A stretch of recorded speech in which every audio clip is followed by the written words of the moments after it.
क्या आप मजदूरी करते हैं, रेहड़ी लगाते हैं, घरों में काम करते हैं या किसी असंगठित क्षेत्र में नौकरी करते हैं? तो हो सकता है ई श्रम कार्ड आपके लिए महत्वपूर्ण हो। लेकिन सवाल है, ई श्रम कार्ड आखिर क्या है? इसे कौन बनवा सकता है, कैसे बनता है, कहां से बनवाए और इससे क्या फायदा मिलता है? आज आपको इन सभी सवालों के जवाब बिल्कुल आसान भाषा में मिलेंगे। नमस्कार, मैं प्रिया और आप देख रहे हैं लोक चर्चा 24। आज की इस खास जानकारी में हम आपको ई श्रम कार्ड से जुड़ी पूरी जानकारी देंगे ताकि आप समझ सके कि ये कार्ड आपके लिए क्यों जरूरी है। सबसे पहले हम समझते हैं कि ई श्रम कार्ड क्या है। भारत सरकार के ई श्रम एवं रोजगार मंत्रालय ने असंगठित क्षेत्र के कामगारों का राष्ट्रीय डेटाबेस तैयार करने के लिए ई श्रम पोर्टल शुरू किया है। इसका उद्देश्य असंगठित कामगारों को असामाजिक सुरक्षा और कल्याणकारी योजनाओं तक पहुंच बनाने में मदद करना है।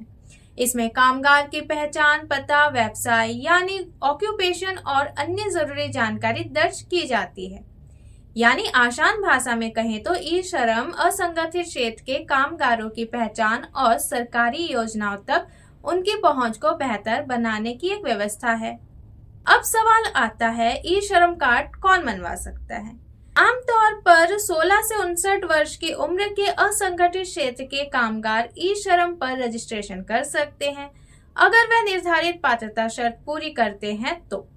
इसमें कई तरह के कामगार शामिल हो सकते हैं, जैसे निर्माण मजदूर, घरेलू कामगार, रेहड़ी पटरी लगाने वाले, कृषि मजदूर, प्रवासी कामगार, सेल्फ एम्प्लॉयड वर्कर्स और कई गिग तथा प्लेटफॉर्म वर्कर्स। लेकिन पात्रता की कुछ शर्तें भी हैं। आधिकारिक जानकारी के अनुसार ई श्रम रजिस्ट्रेशन के लिए कोई इनकम क्राइटेरिया निर्धारित नहीं है, लेकिन इनकम टैक्स पेयर होने और ईपीएफओ, ईएसआईसी जैसी निर्धारित स्थितियों से जुड़ी शर्तें लागू होती हैं। इसलिए रजिस्ट्रेशन से पहले अपनी एलिजिबिलिटी जरूर चेक करें। अब सबसे जरूरी सवाल, ई श्रम कार्ड कैसे बनता है?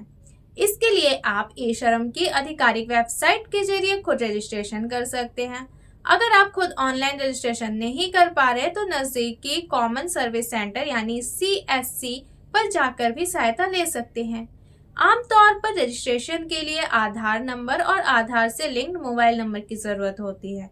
अगर आधार से मोबाइल नंबर लिंक नहीं है तो ESC से या संबंधित सेवा केंद्र पर बायोमेट्रिक ऑथेंटिकेशन के जरिए रजिस्ट्रेशन कराया जा सकता है।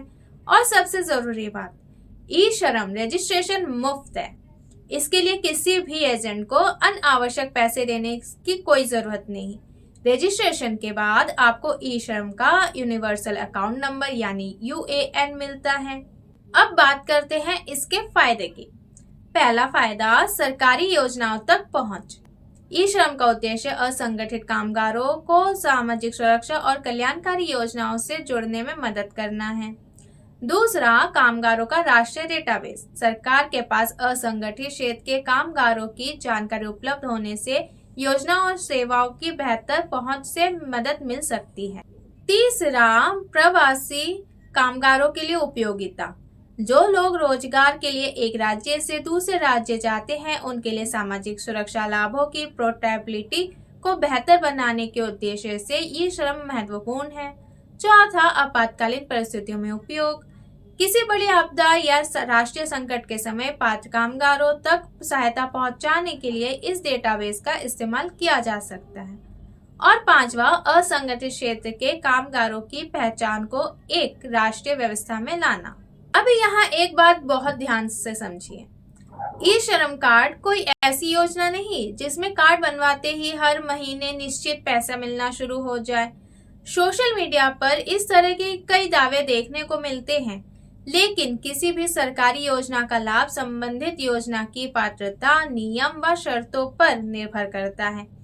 इसलिए किसी अनजान व्यक्ति को पैसे देकर या किसी फर्जी वेबसाइट पर अपनी जानकारी देकर ई श्रम कार्ड बनवाने से बचें।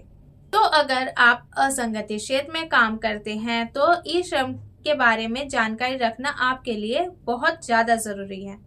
आप आधिकारिक ई श्रम पोर्टल से रजिस्ट्रेशन कर सकते हैं या नजदीकी CSC में से सहायता ले सकते हैं। अगर आपको ऐसी ही सरकारी योजनाओं, जनता से जुड़ी खबरों और काम की जानकारी चाहिए तो लोक चर्चा 24 को सब्सक्राइब करें, वीडियो को लाइक करें और इसे अपने दोस्तों, परिवारों के साथ शेयर करना ना भूलें। याद रखें, खबर वही जो सच के साथ हो। तो मैं प्रिया और आप देखते हैं लोक चर्चा 24। अब के लिए मुझे दीजिए इजाजत। धन्यवाद।